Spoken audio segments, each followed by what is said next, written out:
Welcome class, welcome to the next lecture that is historical changes in sectors.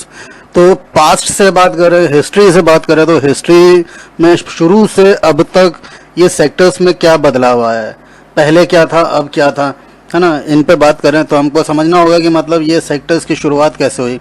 तो generally it has been noted from the histories of many now developed countries. तो मतलब ये उन देशों की बात जो इस समय डेवलप्ड है, अगर इनके इतिहास की भी बात करें, that at initial stage is development primary sector was the most important sectors of economic activities. तो आज के टाइम पे जो डेवलप्ड नेशन है, अगर इनके इतिहास की भी बात करें तो ये शुरुआत में यहाँ पे प्राइमरी सेक्टर ही सबसे ज़्यादा था जो कि वहाँ की इकोनॉमी को इन्फ्लुएंस करता था। तो मतलब उन कंट्रीज में भी स्टार्टिंग जो है इकोनॉमीज की वो प्राइमरी सेक्टर से, फार्मिंग से ही हुई। As the method of farming changed and the agriculture sectors began to prosperous, it produces much more food than before. Many people could not now take up other activities. तो हुआ क्या कि जब farming बढ़ने लगा और सारे लोग मिलकर फार्मिंग करने लगे तो एग्रीकल्चर प्रोडक्शन इतना ज़्यादा बढ़ गया कि वो आपका सरप्लस उसमें चला गया। कहने का मतलब रिक्वायरमेंट से ज़्यादा एग्रीकल्चर प्रोड्यूस होने लग गया। तो हमने पहले भी 6 में भी पढ़ा है, जब प्राइमरी सेटलमेंट्स पढ़ रहे थे तो वहाँ पे हमने देखा जब सारे लोग एग्रीकल्चर करने लगे तो एग्रीकल्चर इतना ज़्यादा होने लग गया कि उनकी डिमांड से भी ज़्यादा एग्रीकल्चर प्रोड्यूस होने लगा, सरप्लस। तो फिर क्या हुआ, उन लोगों ने काम बांट लिया।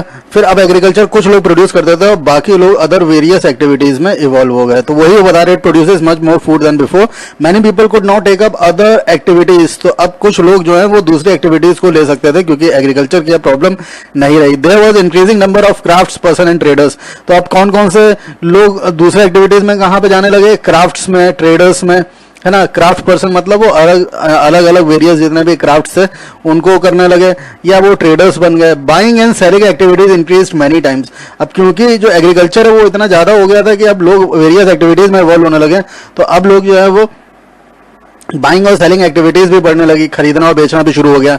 Besides there was also transporters, है ना। फिर ट्रांसपोर्टर्स की भी जरूरत पड़ी क्योंकि चीज़ों को इधर से उधर ले जाने की जरूरत पड़ने लगी। फिर लोग क्या हुआ, एक सेटल्ड तरीके से, एक मतलब वेल मैनर्ड तरीके से जब रहने लगे तो एडमिनिस्ट्रेटर्स की भी जरूरत पड़ने लगी, अपने आप को प्रोटेक्शन के लिए आर्मी की भी जरूरत पड़ने लगी। तो कहने का मतलब कि शुरुआत जहाँ की हुई आपका प्राइमरी सेक्टर से, धीरे धीरे प्राइमरी सेक्टर से सेकेंडरी और टेरिटरी की तरफ ये कंट्रीज बढ़ने लगी। लगभग ये हिस्ट्री हर कंट्रीज की सेम ही रहती है, ठीक। However at this stage most of the goods produce were natural products from the primary sectors and most people were also employed in this sector। अब होता क्या था कि फैक्ट्री और इंडस्ट्रीज तो थी नहीं, तो जो भी प्राइमरी सेक्टर में प्रोड्यूस होता था उसको डायरेक्टली कंज्यूम किया जाता था, मतलब उसी का ही कंजम्पशन होता था। तो यहाँ पे नेचुरल प्रोडक्ट्स का ही कंजम्पशन होता था। अब क्योंकि बाकी दो सेक्टर्स इतने ज़्यादा थे नहीं, तो ज़्यादा से ज़्यादा लोग प्राइमरी सेक्टर्स में इवॉल्व होते थे। तो बहुत सिंपल सी बात है कि जब शुरुआत हुई तो ज़्यादा से ज़्यादा लोग एग्रीकल्चर सेक्टर्स में थे, जो कि प्राइमरी सेक्टर्स में आता है क्योंकि वही एक सेक्टर ही था। अब जब लोग धीरे धीरे प्राइमरी से सेकेंडरी और टेरिटरी की तरफ शिफ्ट करें तो जाके बाकी एक्टिविटीज़ शुरू हुई। तो ये हिस्ट्री हो गई कि शुरुआत कैसे हुई। ऐसा नहीं है कि शुरू से ये इंडस्ट्रीज और सर्विस सेक्टर चल रहा है, ये धीरे धीरे ग्रो हुआ। शुरू में एग्रीकल्चर ही था और एग्रीकल्चर प्राइमरी सेक्टर्स में आता है, इसकी वजह से ही हम दूसरी एक्टिविटीज़ में इवॉल्व हुए। Over a long time, more than 100 years, specially because new methods of manufacturing were introduce. तो हम लोगों ने अभी आगे पढ़ेंगे भी हिस्ट्री में कि मैन्युफैक्चरिंग इंडस्ट्रीज, है ना। तो धीरे धीरे जब लंदन के अंदर आपने देखा शुरुआत में कॉटन टेक्सटाइल इंडस्ट्री शुरू हुई, 100 साल लगे लगभग, धीरे धीरे इंडस्ट्रीज जो है वो बढ़ने लगी और नए मेथड्स शुरू होने लगे मैन्युफैक्चरिंग के। क्योंकि पहले स्मॉल स्केल इंडस्ट्रीज थी, हैंडलूम्स थी, है ना, कॉटेज इंडस्ट्रीज थी। अब धीरे धीरे वो इंडस्ट्रीज ग्रो करने लगी, टेक्नोलॉजी बढ़ने लगी, मेथड्स चेंज होने लगे, प्रोडक्शन बढ़ने लगा, जिसकी वजह से फैक्ट्रीज जो है वो बढ़ने लगी। Factories came up and started expanding. तो फिर फैक्ट्रीज का दौर आया जिसको हम लोग औद्योगिकरण भी कहते हैं, इंडस्ट्रियलाइजेशन पीरियड भी कहते हैं, और उनका एक्सपेंशन शुरू हो गया क्योंकि अब एक नया काम मार्केट में आ गया, क्या, चीज़ों को प्रोड्यूस करना। पहले हम लोग नेचुरल कंज्यूमर थे, नेचुरल प्रोडक्ट्स को कंज्यूम करते थे, अब हम मैन्युफैक्चर्ड प्रोडक्ट्स को कंज्यूम करने लगे, जिसकी वजह से मैन्युफैक्चरिंग इंडस्ट्रीज बढ़ने लगी।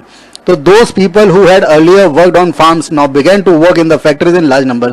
तो जो पहले बड़ी संख्या में लोग जो है वो खेतों में काम कर रहे थे, अब उनके पास एक नया ऑप्शन आ गया इन फैक्ट्रीज और इंडस्ट्रीज में काम करने के लिए। और बड़ी संख्या में जो है कि जो किसान थे अब वो किस तरफ शिफ्ट होने लगे, फैक्ट्री वर्कर्स में और फैक्ट्रीज में एज अ वर्कर्स काम करने लगे। ठीक, they were forced to do so as you read in the history chapters. उनको मजबूर किया जाता था, क्योंकि जब इंडस्ट्रीज बढ़ी या इंडस्ट्रीज खुली तो उनमें काम करने के लिए लोग चाहिए, तो लोग कहाँ से लाए? ज़्यादा ज़्यादा लोग तो फार्मिंग ही कर रहे थे, तो उनको फोर्स किया जाने लग गया कि फार्मिंग से वो इन इंडस्ट्रीज में और मैन्युफैक्चरिंग इंडस्ट्रीज में। People began to use many more goods that were produced in the factories at cheap rates. Produced in the factories at cheap rates. Secondary sector gradually became the most important in total production and employment. Hence, over a time shift has taken place. So धीरे धीरे क्या हुआ कि लोग जो है वो इन फैक्ट्रियों से बने सामान को इस्तेमाल करने लगे। हमने पहले पढ़ा था कि जो फैक्ट्रीज में और इंडस्ट्री में सामान बनता था वो क्या कहते हैं, कॉटेज इंडस्ट्री के मुकाबले जो है वो सस्ता होता था। क्यों? क्योंकि वो बल्क में बनता था, लार्ज क्वांटिटी में बनता था, और जैसे जैसे वो सस्ता होने लग गया उसका रिक्वायरमेंट बढ़ने लग गया, और उसकी वजह से ये एक नई इंडस्ट्री या सेकेंडरी सेक्टर जो है वो आया, और हम लोग प्राइमरी से सेकेंडरी की तरफ ग्रेजुअली मतलब स्लोली और रेगुलर जो है वो शिफ्ट होने लगे, धीरे धीरे आगे बढ़ने लगे। Most important total production and employment. ठीक, hence over a time a shift has taken place. समय के हिसाब से चेंज होने लग गया, लोग प्राइमरी के साथ साथ अब सेकेंडरी की तरफ शिफ्ट होने लगे। This means that the importance of the sector has change. इसका मतलब कि अब इस सेक्टर्स का जो इंपॉर्टेंस है वो बदल गया था। पहले ये छोटा था, अब धीरे धीरे ये बढ़ने लग गया, और जिसका जितना साइज उसका उतना इंपॉर्टेंस। तो इसके लिए टोटल अभी जितना हम लोगों ने पढ़ा है इसके ऊपर एक क्वेश्चन बना लेंगे। देखिए, पहला पैराग्राफ आपका जो है वो प्राइमरी के लिए है, दूसरा पैराग्राफ जो है वो आपका सेकेंडरी के लिए, और ये जो तीसरा पैराग्राफ है वो आपका टेरिटरी के लिए। ये तीनों पैराग्राफ में आप क्वेश्चन ये बना लेंगे, what is the history of all the sectors, explain the history of all the sectors. ठीक, तीसरा वाला बताएंगे, इन द पास्ट 100 ईयर्स, पिछले 100 साल की बात कर रहे थे, has been a further shift from secondary to territory. अब यहाँ पे हमको पिछले 100 साल में सेकेंडरी से टेरिटरी की तरफ भी शिफ्ट दिखता है, क्योंकि जब प्रोडक्शन बढ़ने लग गया, प्रोडक्ट्स बढ़ने लगे, तो जाहिर सी बात है बड़ी से ज़्यादा बड़ी मार्केट और भी कई सारी एक्टिविटीज़ शुरू हुई, क्योंकि प्रोडक्शन को हमने पढ़ा था टेरिटरी सेक्टर प्राइमरी और सेकेंडरी को सपोर्ट करने के लिए बढ़ाया गया। जब सेकेंडरी की जब तक मार्केट ही नहीं होगी तो सेकेंडरी बढ़ेगा कैसे, है ना? तो इसीलिए टेरिटरी सेक्टर का इंपॉर्टेंस है, क्योंकि ये दोनों को सपोर्ट करता है और उसको बढ़ाता है। तो क्या कह रहा है, 100 सालों में there has been a further shift from secondary to territory. तो पहले प्राइमरी से सेकेंडरी और ये आगे बढ़ा टेरिटरी के लिए इन डेवलप्ड कंट्रीज। तो शुरुआत इसकी डेवलप्ड कंट्रीज से हुई। The service sector has become the most important in terms of total production. तो भला सर्विस सेक्टर में कुछ प्रोड्यूस नहीं होता, हमने पहले भी पढ़ा था, प्रोडक्शन सर्विस सेक्टर में नहीं है, सर्विस सेक्टर में सिर्फ सर्विस है ना, टेरिटरी सेक्टर में। लेकिन ये टोटल प्रोडक्शन का सबसे इंपॉर्टेंट हिस्सा है, क्योंकि इसके बिना क्या कहते हैं, कंजम्पशन नहीं बढ़ेगा, और कंजम्पशन नहीं बढ़ेगा तो प्रोडक्शन नहीं बढ़ेगा, और प्रोडक्शन नहीं बढ़ेगा तो प्राइमरी सेक्टर नहीं बढ़ेगा। तो इसीलिए ओवरऑल प्रोडक्शन में, जिसको हम लोगों ने जीडीपी अभी ऊपर पढ़ा, तो ओवरऑल जीडीपी या ओवरऑल प्रोडक्शन में सर्विस सेक्टर का बहुत बड़ा रोल है। अगर आज की बात करी जाए आज की, तो बहुत बड़ा सेक्शन इस सेक्टर में काम करता है।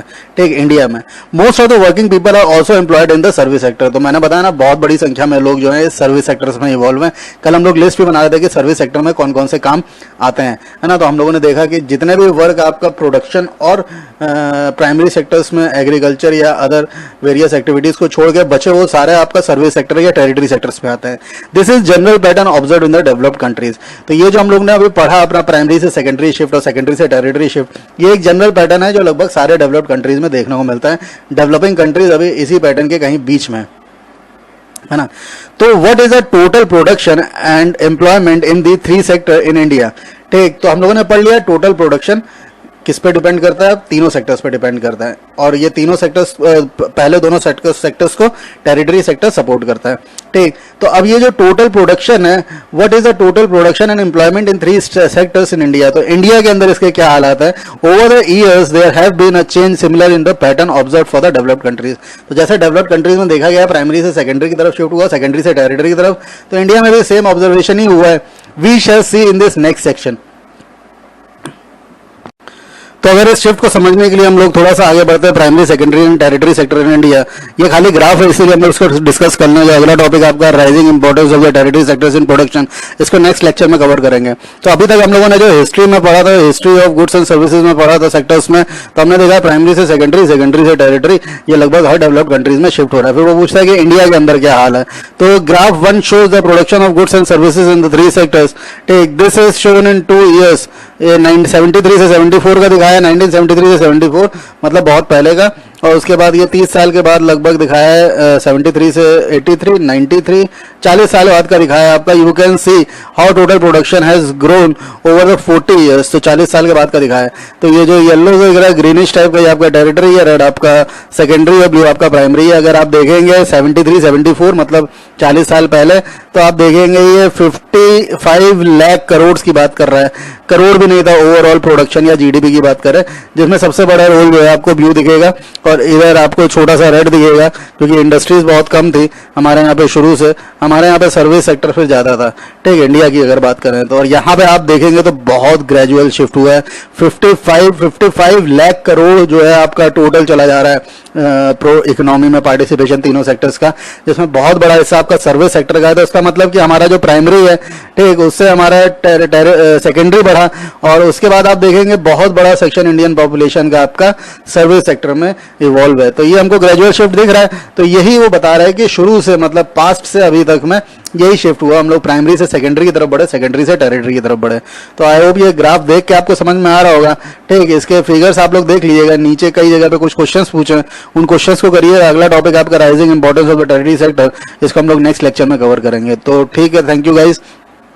पढ़िए, इस टॉपिक को भी पढ़िए, ना समझ में आए आप लोग गूगल क्लासरूम पे क्वेश्चन पूछिए। आई होप मैं आपके सारे रिप्लाई वहाँ पे सही टाइम पे कर पाऊँ। चलिए, thank you class, take care. और नेक्स्ट लेक्चर आपका होगा rising importance of territory sector in production. चलिए, थैंक यू।